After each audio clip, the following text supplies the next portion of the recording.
Victory Studios in downtown Little Rock, this is Capitol View. We have spent the last 4 years reversing the damage Joe Biden inflicted over the last 47 years. Biden's record is a shameful roll call of the most catastrophic betrayals and blunders in our lifetime. More people have died on this president's watch than just about any time in American history on a daily basis. Woo, there we go. Good Sunday morning to you. Welcome to Capitol View. I'm Jay Burr. We now officially have the two major party nominees for President of the United States, and Donald Trump and Joe Biden. So where do we stand now going forward into Election Day? And here to give us their spicy hot takes, as always, Michael John Gray and Ken Yang. And fellas, let's just get to one of the we were talking about this before the show here, is the virtualness of these conventions. Did that sort of change the vibe for you guys? Better, worse, maybe a little bit in between? Michael John, we'll start with you. So yeah, I enjoyed it. I've been to a convention. It's fun to be in the room to see the not just the political personalities, but the media personalities that you see every day. The delegates who haven't had that experience to get to enjoy that. The cities that host it, and the different vendors and restaurants and locations that you get to visit and interact with. Those are all great things about having it in person. But virtually, to be able to see, especially how the DNC highlighted the roll call of states, things different to each state, more germane to the state. The speeches, in my opinion, while still given live, weren't necessarily caught up in the energy of the room, but in the message that that speaker was intending to give. And I thought it spoke more to the person watching versus the audience. That's always the challenge, is to entertain the audience that's watching at home versus the audience in the room, and the energies could be completely different. I thought that was great. I would hope that as we move forward and we move into Biden-Harris presidency, and we see the COVID issue decline, that we can go back to live conventions, but I would hope that they would continue to keep some part of that virtual format in there. And I guess, Ken, what did you think of the RNC version? They had a little bit of a live presence there at the White House. Yeah, I think they had a good mixture, just so that you got the audience involved, the feel, the excitement. I think that's the one good thing about having in person, is as Michael John said, the excitement, the cheers, the chanting, and all that other stuff, the buzz that you have in typically a battleground state. And I think the virtual was good.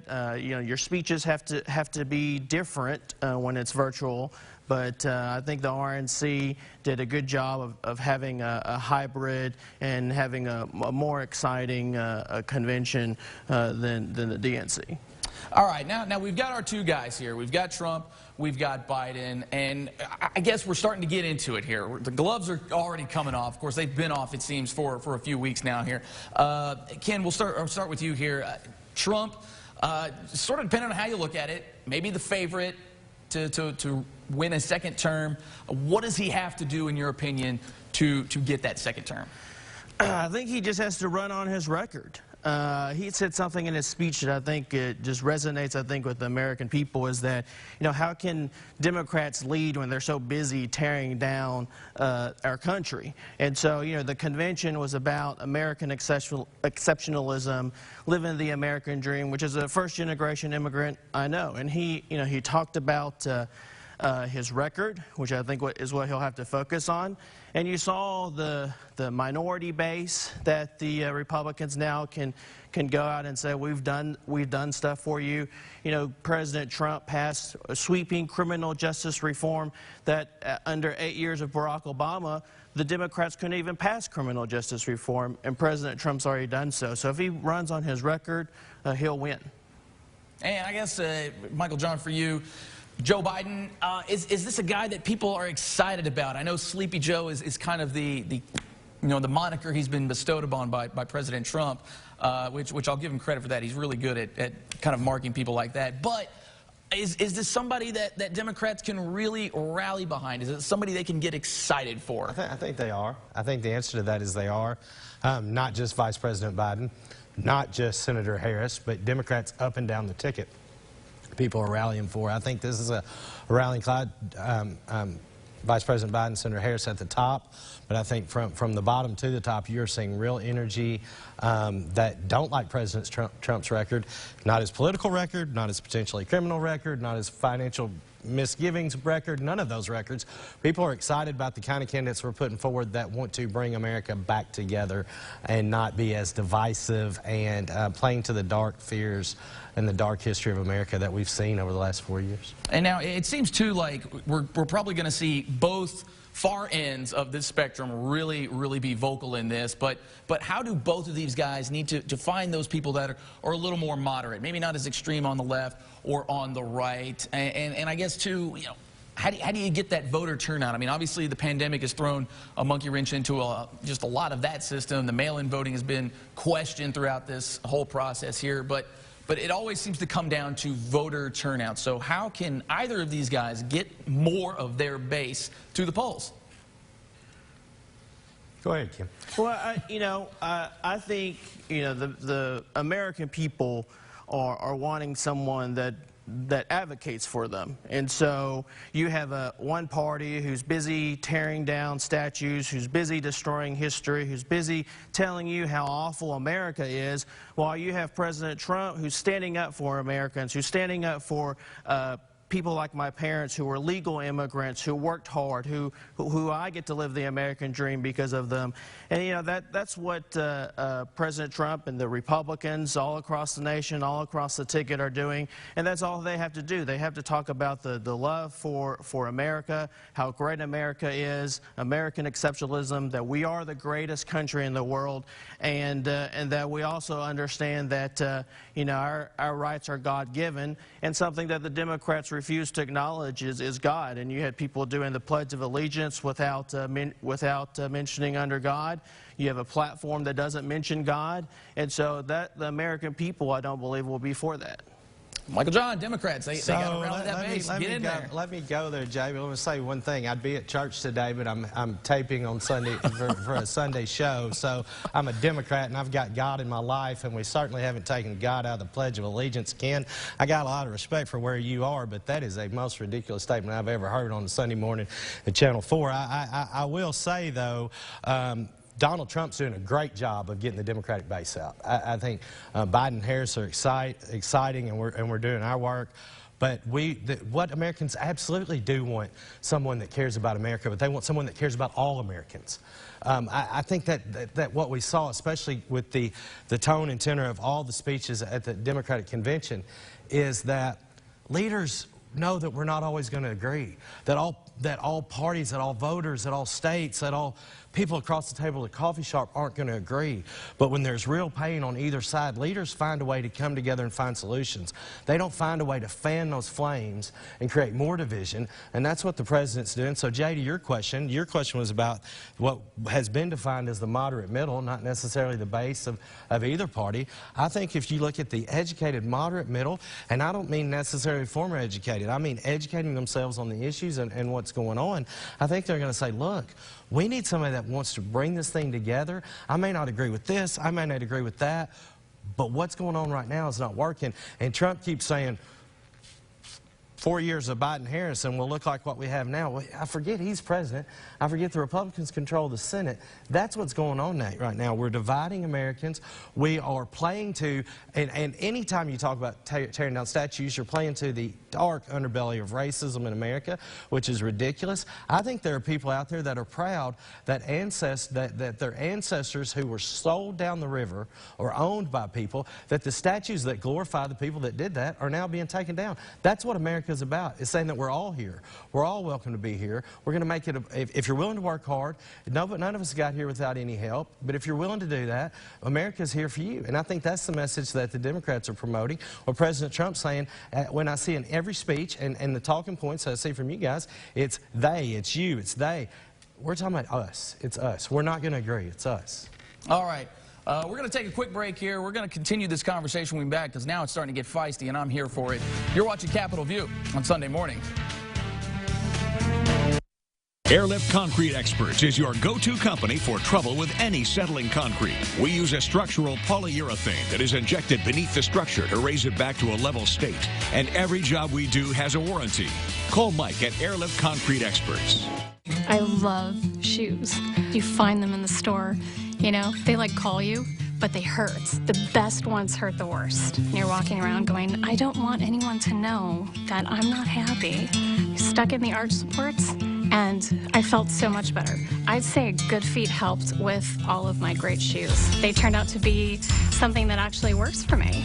My name is Ava, and that's my Good Feet story. See for yourself with a free personalized arch support fitting at the Good Feet store. There are now more options than ever to enjoy Tzatziki's. Our Mediterranean menu is full of healthy and original favorites that are available for dine-in, delivery, takeout, curbside, and drive-through at select locations. We've implemented safety procedures to protect both our guests and our crews. Order online at tzatziki's.com or download our app today. Thank you for your continued support.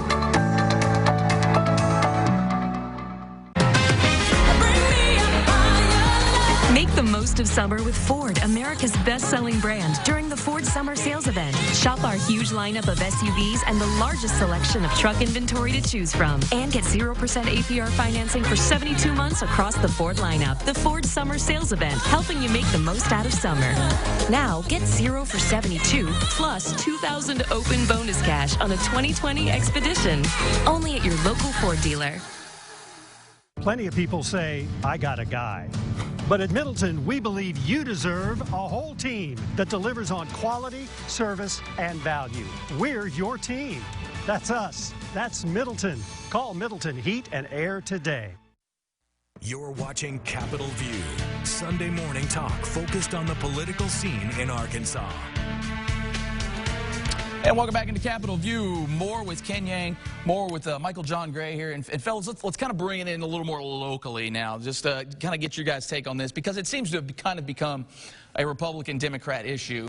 I know here recently, this past week, a couple things were thrown off the upcoming ballot here. I want to get your guys' take on the redistricting and then also the open primaries here. We'll start with redistricting and kind of what that means, what happens here. Ken, I know you actually were on the committee back in 2011, so kind of give us a little insight into that and then kind of your take on where we're at here with the ballot initiative. Yeah, I mean, it's a good day for Arkansans when, you know, out-of-state multimillionaires try to put something on the ballot here in Arkansas to try to buy the ballot.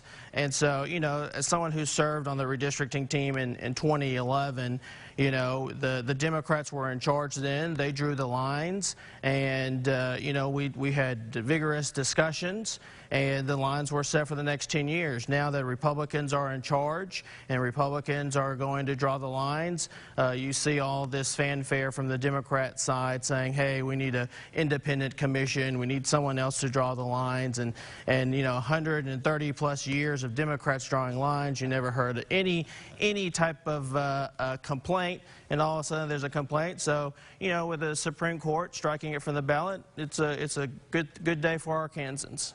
Michael John, you're kind of laughing about that here. What you got? It doesn't matter whose fault it is. That's what we do, right? We try to pigeonhole and say, well, Democrats did this and Republicans do this.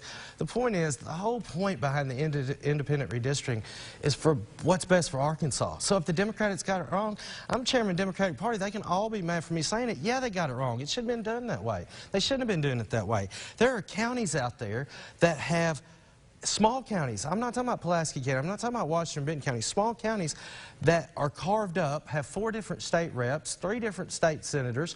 There are parts of those counties that really don't have a voice because they're not large, they're not similar situated geographically, economically, anything to the rest of the district they're in. So I don't care if they got it wrong for 10 years or 110 years, it's time to fix it. And out-of-state multimillionaires, Jay, 90,000 plus people are Arkansans. Now, I know we're a small state. I don't know that we have 90,000 multimillionaires that were signing petitions. But this was the will of Arkansans out there that said, hey, we want to take politicians out of the process. We want the lines drawn fairly. We want to know if we live in Dumas that our voice matters just as much as somebody that lives in Jonesboro. And that's what this would have given them a chance to do. And it started with the Republican Party, then with Secretary of State Thurston, and continued to the Supreme Court. And it was a very coordinated effort to take the voice, not the partisan voice. So not the Democratic Party wasn't putting this initiative forward. It was a Republican Party manufactured strategy to take the voice of at least 90,000 Arkansans away from. And quickly, before we're kind of getting up on time here, guys, so try to keep it brief here. But the open primaries concept, now it kind of gets into how you define it, obviously a little bit, you know, whether it be an open primary, the jungle primary is also the sort of the process here that it's been known as well. But what's your take on that? Michael John, we'll start here with you on this one. Good idea, bad idea, kind of indifferent? What do you think? It ought to be on the ballot. A man or woman ought to be able to walk into the voting booth and vote for who they think the best candidate is. They shouldn't have to choose a party. That's what's going on now. They ought to be able to walk in and say, I like him, I like her, I like her, I like him. And it shouldn't matter what party letter they have by their name. When this ballot initiative would have given Arkansans the opportunity to do that. Anytime you can make it easier for people to vote who they think the best person is for the job, it's better. And once again, they silenced over 90,000 Arkansans by throwing it off the ballot. You know, once again, I sound like a broken record, but, you know, multimillionaires coming into Arkansans trying to put something else on the ballot to do that. And so, you know, it's another good day for Arkansans. And so I think the Democrats are just angry that they're in the super minority, and they'll try to do anything to get more Democrats elected. But it's a red state. Republicans are going to win, and they're going to win overwhelmingly no matter what outside multimillionaires put on the ballot. All right. Hold on, you're out of time. Yeah, get in there, get in there. If that ballot initiative, so you're saying if open primaries had gotten on the ballot, more Democrats would have gotten elected? That's what I heard you say. So no wonder the Supreme Court and the state let's just be honest. It's not open primaries. It's a jungle primary system where anyone can make it onto the ballot, where we're trying to do away with parties, where anyone from any party can get on. And so because the Democrats want to attempt to try to change the system because they can't get elected now. So they change the system to try to get more elected. I bet you half the people watching right now would be fine with getting rid of the parties. I'll be real honest with you. I guarantee you they would. My constituency, nor yours may not, but I bet you half the people are saying we'd like to be able to vote for who we'd like to vote for, regardless of what party they're in. I think the makeup of the elected officials speak otherwise here in Arkansas. Because we've been doing it the wrong way for so long. Now that Republicans are in charge, that's what you think. When Democrats were in charge, let's fix it. Yeah, then that's what we're doing. We're fixing 130 years of destruction from the Democrat Party, of higher taxes, of more welfare, of a nanny state, of excessive spending, of abortion. And so Republicans are in the majority, and they're trying to fix the mess that was caused. And we'll just leave it there. Give him the head nod there. All right.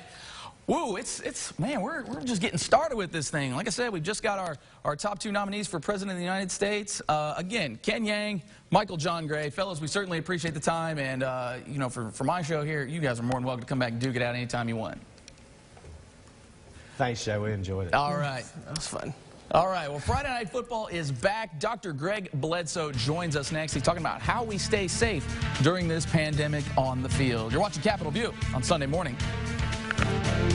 For the past 3 years, we have been your neighborhood bar and grill. The staff you know is still here to serve you. Our award-winning cuisine is returning with exciting new dishes. Our mixologists have crafted new signature cocktails. The patio is set up for your family and friends.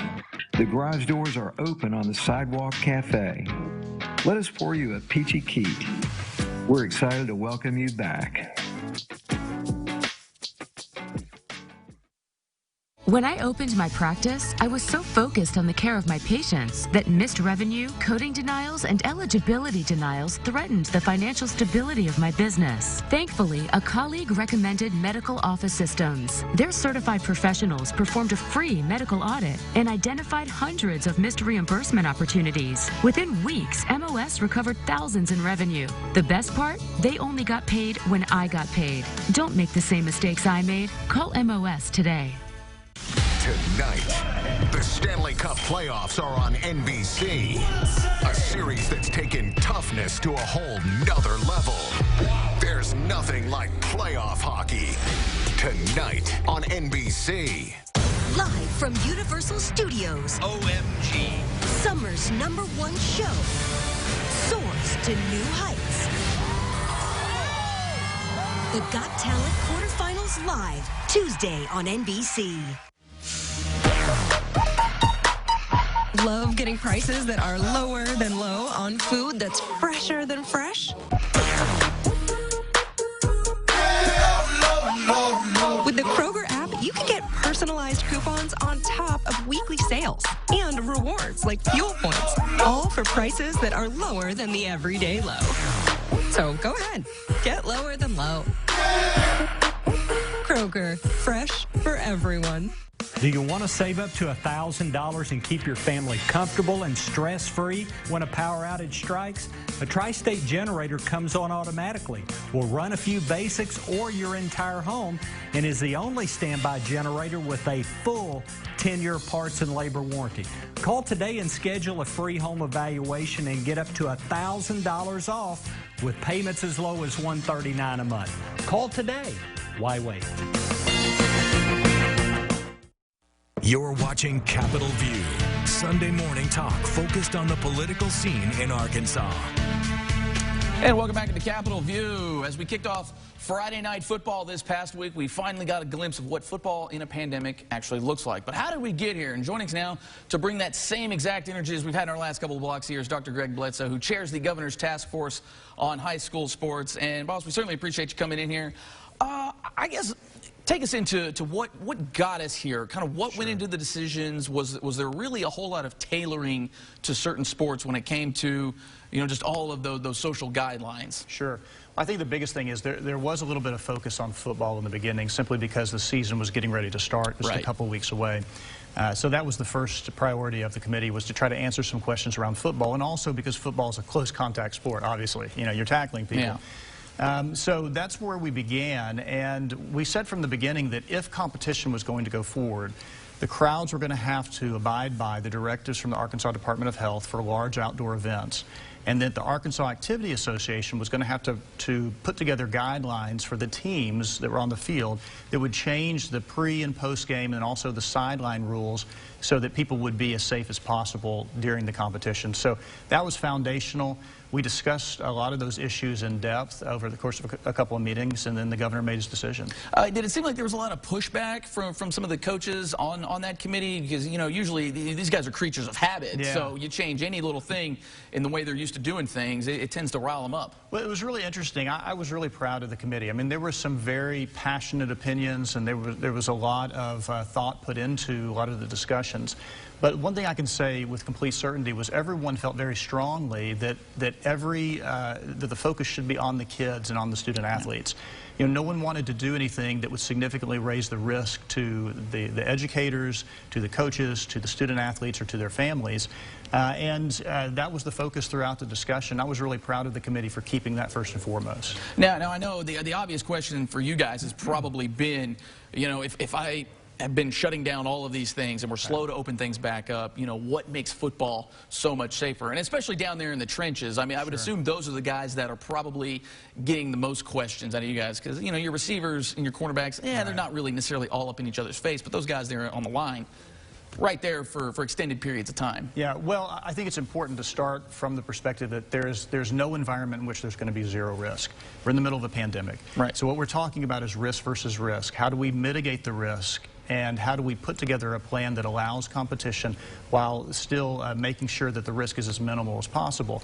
And, you know, one of the things that came up in the discussion was, you know, some people who are maybe more academic think, well sports is just fun. That's all it is. It's just, you know, it's like, you know, going out fishing or going for a walk, and we don't need to do those sort of things. But when you really start talking to the people who are in the trenches with these student athletes, what you find is that this is much more than just fun. This is providing structure for these student athletes, oftentimes you know, allowing them contact with maybe the most important mentor they have in their coach, and also providing them opportunities not just for peer relationship development, but for college scholarships and other things. So this is much more than just, hey, let's go out and throw the ball around. Yeah. I mean, this is a big deal for some of these student athletes and for their communities, and so we wanted to make sure that, we gave it every fair chance of going forward if possible. And I think we put a good plan together. Now, was this a situation too, and kind of forgive me for the phrasing here, but did this end up being sort of jocks versus nerds, or did everybody kind of come together? I hope not, 'cause I know which side I would have fallen on that, so no, I hope not. But